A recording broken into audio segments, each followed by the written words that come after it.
as the figure of the stranger becomes a mere speck on the horizon. It is only then that the two feel free to speak. "Did you see old Shotgun, the way he acted?" "Yes," replies the widow. Her brows furrow as her mind searches for an explanation as to the nature of the animal's strange behavior. "And what about Mr. Grimes? Did you see the way he looked at Mr. Pickman?" asks young Perkins. Speaking in a low, cautious tone, he further voices his concern. It's like he could see right through him." "Yes, I know," she replies with a slight shudder. "I've never been up north. I'm just a country girl. But I know animals like horses, dogs, and mules.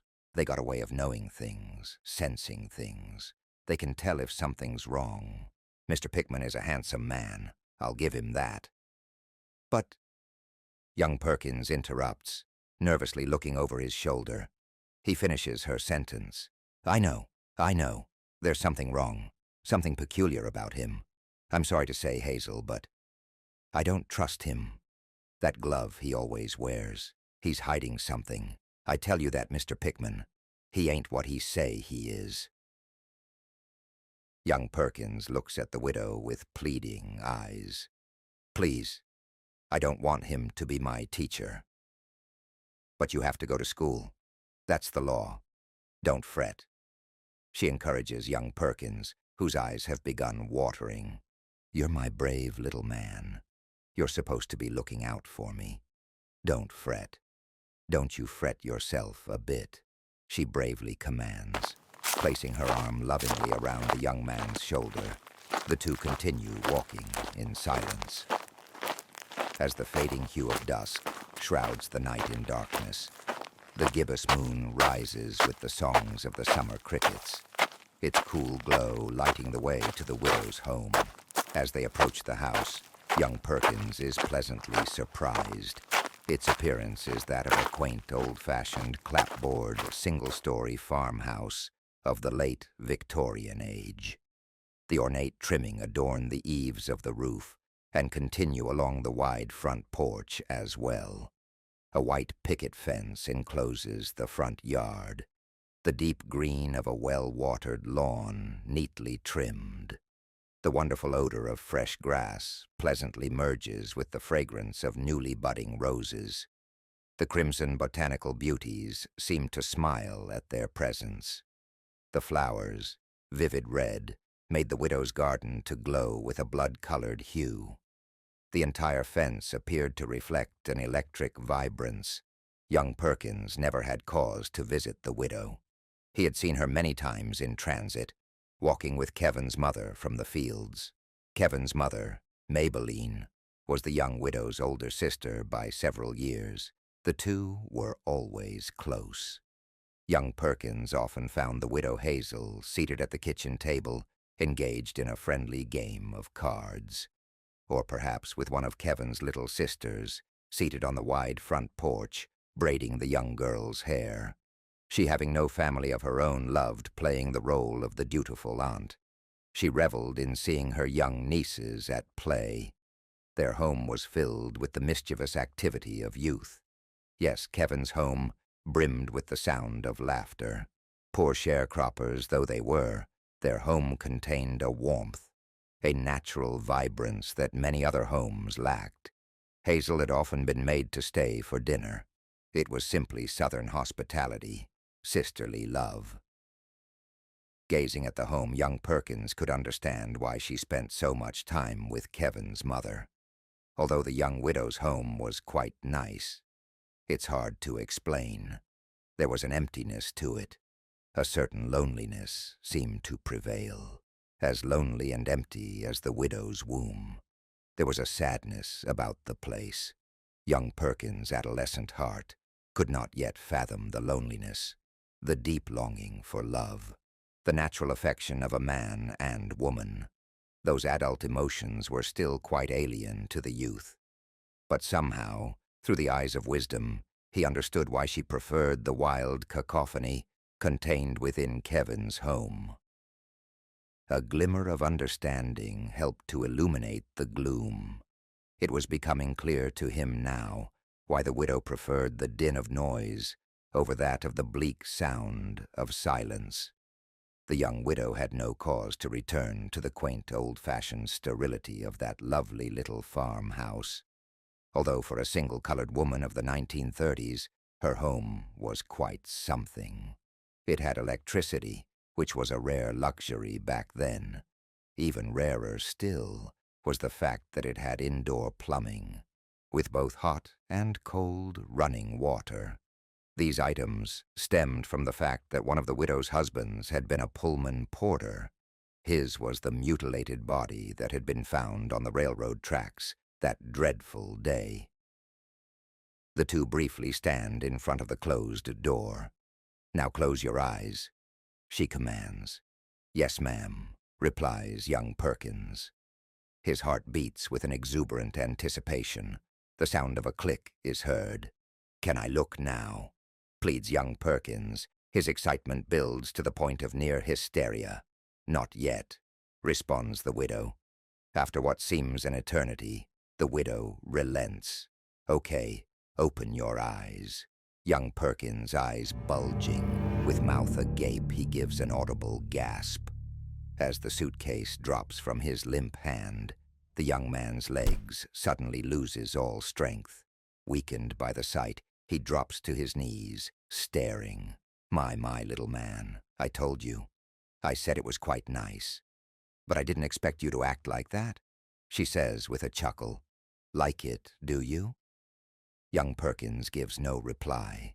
He remains motionless, staring. "Well?" she again inquires. "How do you like it? Cat got your tongue." Young Perkins remained frozen in shock, unable to speak, unable to utter a single syllable, for what now greets him wasn't at all what he had imagined. My God, my God, my God, my God. The young man's mind keeps repeating those words. His inner soul screamed in terror. What met his young eyes was nothing less than sheer horror. The widow Hazel was insane. She was mad. What he felt that night in Muskie was nothing, absolutely nothing compared to the wild scene that now presented itself. Before him was nothing less than his deepest fear. What stared at young Perkins were literally hundreds of pairs of cold glass eyes, eyes with deathly white porcelain faces. The room was surrounded with shelves. There perched generations after generations of hideous dolls, dolls of which numbered in the battalions. If ever there were a playroom in hell, surely this would be its tea house. They were literally everywhere. They covered the four-poster canopy bed, the bed that he was expected to sleep in. Tiny beads of perspiration began emerging from young Perkins' face. What compounded the nightmare was the fact that each face presented a different expression. The mouth of some arched down in an ugly frown, as if crying, while others sat smiling senselessly in the manner in which a clown's false smile is painted on, while yet others contained no expression at all. They showed no sign of joy, none of sorrow. The vacant stare in the faces of those particular dolls was an unsettling deadpan expression, exuding no emotion, like that of a cadaver. Tipping the pinnacle of horror, what sent adrenaline surging through the young man's veins, giving him the strength to rise. The thing that filled his bladder to bursting was the room itself, the way it smelled, the nauseating, fetid air, the odious atmosphere of a room that had been locked for years. That, and the eerie manner in which they sat staring. It was as if those vacant orbs actually seemed to perceive his presence. "I'm sorry, Hazel, ma'am." Rising to his feet, the young man rushes from the room and makes a beeline to the bathroom. Standing over the commode, young Perkins begins to relieve himself. His mind races, strains to find an excuse for him to leave the widow's home. Wiping beads of sweat from his forehead, his mind struggling to come up with an alibi. "Maybe I'll tell her I'm sick." "No, stupid." She'll just make you lay in that bed. Damn, that's right. Maybe I'll. The voice of the widow is heard from the bedroom. Take your time, little man. I'll just be in here unpacking your things. I can tell when the body gets choked up. I get that way myself sometimes. You don't have to be ashamed. I know you ain't never seen nothing as nice as this. Mistaking young Perkins' gasp of horror as some sort of display of indescribable joy, she begins to well with emotion. The Bible says, all things work together for good to those who love the Lord. You've been a godsend. The widow weeps. That's right. Thank you, Jesus. You, my little man. Now we've got each other. The young widow sits at the foot of the young man's bed. Removing the clothes from the suitcase, she continues folding them, while wiping an occasional tear from her eyes. I'm gonna lay your pajamas on the bed here. I'm glad your grandma packed your Sunday go-to-meeting suit. They might wrinkle. All they need is a little pressing. Today's Friday, you know. Maybe tomorrow you and me might go into Muskie and get you some new things. Would you like that? She calls. You hear me, little man? I say. Would you like some new things?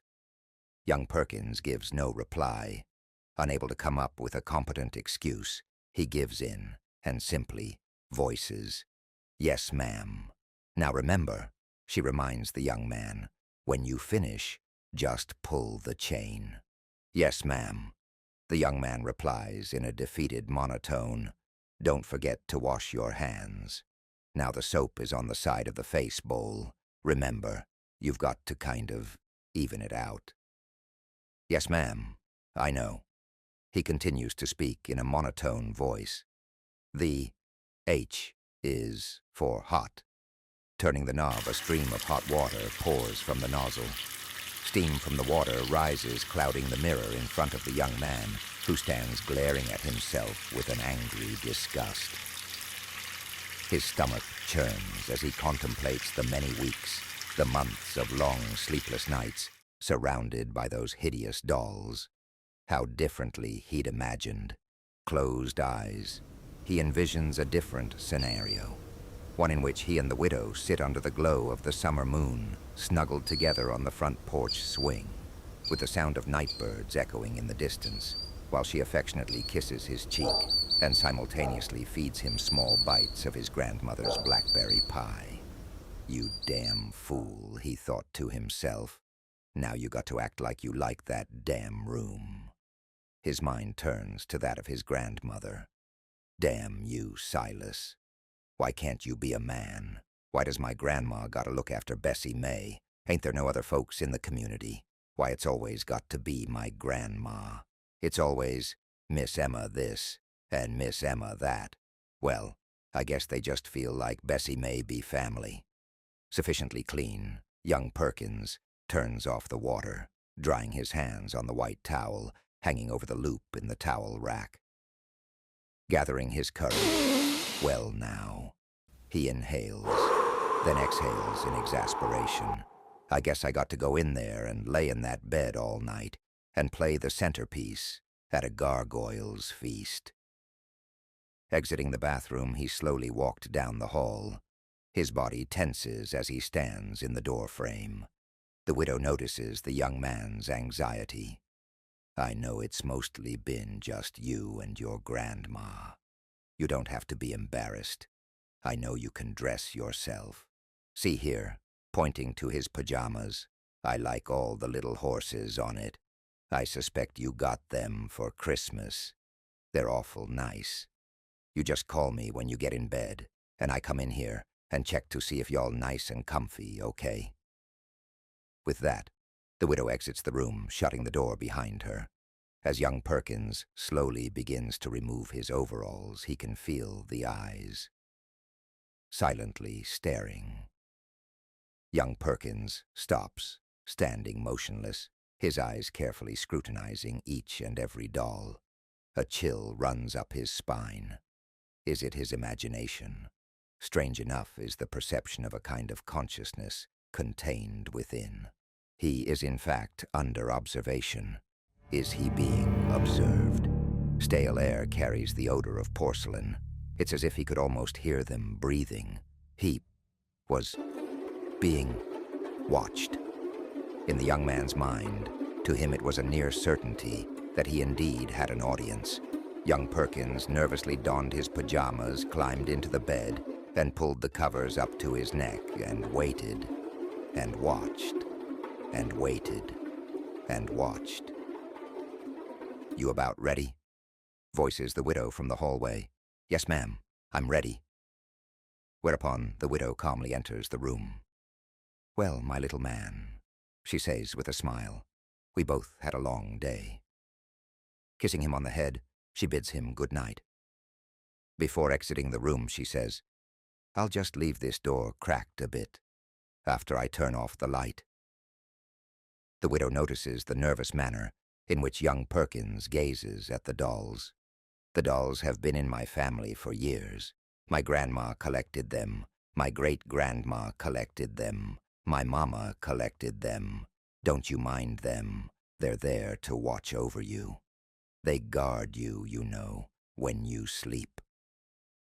With a reassuring smile, the widow clicks the switch, shrouding the room in darkness, leaving young Perkins alone in the dark. With the sound of the widow's bedroom door closing, his long nightly vigil begins. A brooding silence prevails beneath the glimmering gaze of 100 crystalline eyes. A grinding sense of unease held full dominion deep within the shadows of that fearful black